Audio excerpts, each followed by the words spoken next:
Hey everyone. तो आज हम बात करेंगे हमारे हिंदू धर्म ग्रंथों में दिए गए कुछ थ्योरीज के बारे में। हमें अपने साइंस पे बहुत ज़्यादा गर्व होता है, जैसे कि गाड़ियाँ, एसी, टीवी, फ्रिज, ये सब साइंस की ही देन है। बट अगर मैं आपको ये कहूँ कि साइंस ने जो भी चीज़ें आज डिस्कवर की हैं, उसमें से कई सारी ऐसी चीज़ें हैं जो कि हमारे स्क्रिप्चर्स में सालों साल पहले लिखी हुई थी, यानी हमारे धर्म ग्रंथों में पहले से ही लिखी हुई थी। हमारे पुराने धर्म ग्रंथों में कुछ ऐसी ही कहानियां हैं जो कि आज के modern day concept of parallel universe या फिर मल्टीवर्स, जिसे मार्वल और डीसी कॉमिक्स वाले भी दिखाते हैं, वो भी प्रूफ कर देती है। ऐसी ही एक कहानी है लॉर्ड ब्रह्मा और श्री कृष्णा की। एक बार श्री कृष्ण से मिलने लॉर्ड ब्रह्मा द्वारका पहुंचे। जैसे ही लॉर्ड ब्रह्मा द्वारका पहुंचते हैं, वहां के द्वारपाल यानी कि जो वॉचमैन होते हैं, उनको कहते हैं कि जाके श्री कृष्ण से बताओ कि ब्रह्मा जी आपसे मिलने आए हैं। तो द्वारपाल श्री कृष्ण के पास जाते हैं और वो कहते हैं कि ब्रह्मा जी आपसे मिलने आए हैं। तो श्री कृष्ण द्वारपाल को ये कहते हैं कि जाकर उनसे पूछ के आओ कि वो कौन से वाले ब्रह्मा हैं। द्वारपाल वापस से ब्रह्मा जी के पास जाते हैं और उनसे पूछते हैं कि आप कौन से वाले ब्रह्मा हैं। तो ये सुन के ब्रह्मा जी बहुत ही आश्चर्यचकित हो जाते हैं। तो वो द्वारपाल को कहते हैं कि कौन ब्रह्मा? मैं 4 सिर वाला ब्रह्मा हूँ, इस ब्रह्मांड का रचयिता। तो द्वारपाल वापस से श्री कृष्णा के पास जाते हैं और उनको बताते हैं कि ब्रह्मा जी ये कह रहे हैं। तो श्री कृष्ण ने बोला कि ठीक है, उनको अंदर आने दो। अब जैसे ही ब्रह्मा जी अंदर जाते हैं तो उनका श्री कृष्ण से पहला सवाल ये था कि आपने द्वारपाल को ऐसा क्यों बोला कि मैं कौन सा ब्रह्मा हूँ? क्या मेरे अलावा भी और कोई ब्रह्मा है? तो भगवान ब्रह्मा के इन्हीं सारे सवालों का जवाब देते हुए श्री कृष्ण ने उन्हें एक विजन दिखाया, जहां उन्हीं की तरह कई सारे ब्रह्मा थे। एक ब्रह्मा के 8 सिर थे तो दूसरे ब्रह्मा के 100। 1 करोड़ सिर वाले भी ब्रह्मा वहां मौजूद थे और अनकाउंटेबल सिर वाले भी। अब ये सब देख के 4 सिर वाले ब्रह्मा देवता परेशान हो गए और उनको एक्सप्लेन करते हुए श्री कृष्णा ने ये कहा कि वह इनफाइनाइट नंबर ऑफ यूनिवर्सेस का देखभाल करते हैं और हर यूनिवर्स के अपने एक अलग ब्रह्मा भगवान हैं। श्रीमद् भगवत गीता में बताया गया ये इंसिडेंट पैरेलल यूनिवर्स के कंसेप्ट के बहुत सिमिलर है। मतलब एक ही टाइम पे बहुत सारे यूनिवर्स साइमल्टेनियसली एग्जिस्ट करते हैं।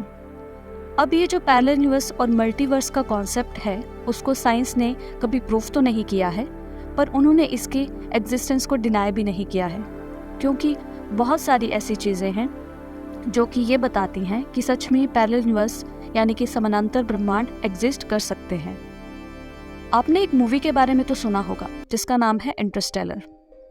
इस मूवी में क्या होता है कि एक साइंटिस्ट होते हैं जिनका नाम कूपर होता है और वो किसी और प्लैनेट पे लाइफ ढूंढने के लिए जाते हैं जिसका नाम होता है मिलर्स प्लैनेट। अब मिलर्स प्लैनेट का कॉन्सेप्ट ऐसा होता है कि वहाँ का हर 1 घंटा पृथ्वी के 7 साल के बराबर होता है। मतलब अगर आप वहाँ पे 1 घंटा बिताओगे तो पृथ्वी में उसी 1 घंटे के दौरान 7 साल बीत चुके होंगे। जब वो 3 साइंटिस्ट उस मिलर्स प्लैनेट पर उतरते हैं तो उनका प्लान ये होता है कि वो जल्दी से जल्दी अपना काम खत्म करके वापस पहुंच जाएंगे, पर कुछ गड़बड़ी के कारण उनको वापस अपने स्पेसशिप में आने में थोड़ा लेट हो जाता है। और स्पेसशिप में आने के बाद उन्हें ये चीज़ रियलाइज होती है कि पृथ्वी में 23 साल बीत चुके हैं।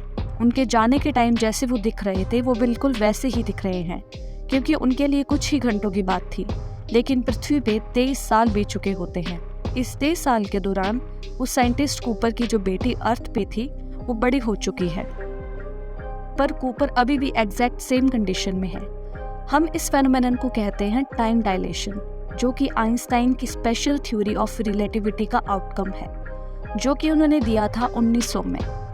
इसके अकॉर्डिंग ये होता है कि किसी भी इंसान का जो समय होता है वो बहुत ही रिलेटिव हो जाता है और वो इस पे डिपेंड करता है कि उनके आसपास जो भी ग्रेविटेशनल पुल वाला ऑब्जेक्ट है उसकी ग्रेविटी कितनी स्ट्रॉन्ग है। अब मूवी में ऐसा होता है कि जो मिलर्स प्लैनेट होता है वो ब्लैक होल के बिल्कुल नज़दीक होता है, और क्योंकि वो ब्लैक होल के काफ़ी नज़दीक होता है तो वहाँ पे ग्रेविटेशनल पुल, जो भी ऑब्जेक्ट वहाँ पे प्रेजेंट होता है, जो एक्सपीरियंस कर रहा है, बहुत ही हाई होता है। और उसी हाई ग्रेविटेशनल पुल के कारण वहाँ का समय बहुत ही स्लो चलता है, और इसी कारण जब वहाँ पे 1 घंटा बीतता है, अर्थ पे 7 साल बीत चुके होते हैं, क्योंकि यहाँ पे समय काफ़ी स्लो है। आज हम इन धर्म ग्रंथों को देखते हैं तो उसमें देखते हैं कि पुष्पक विमान जैसी भी चीज़ें मेंशन हैं, तो हमें लगता है कि यार ये तो जादू है। ऐसे तो उस टाइम पे कुछ एग्जिस्ट ही नहीं कर सकता था। शायद हमारी एंशिएंट टेक्नोलॉजी इतनी ज़्यादा एडवांस थी जिसे हम आज समझ नहीं पा रहे हैं। ऐसे बहुत से इंसिडेंट हैं जो हमारे धर्म ग्रंथों में पहले से अवेलेबल हैं। आप इस बारे में क्या सोचते हैं, हमें कमेंट करके ज़रूर बताएं। तो आज के लिए बस इतना ही। अगर आपको ये वीडियो पसंद आई तो इसे लाइक, शेयर और सब्सक्राइब ज़रूर कीजिए। Thank you.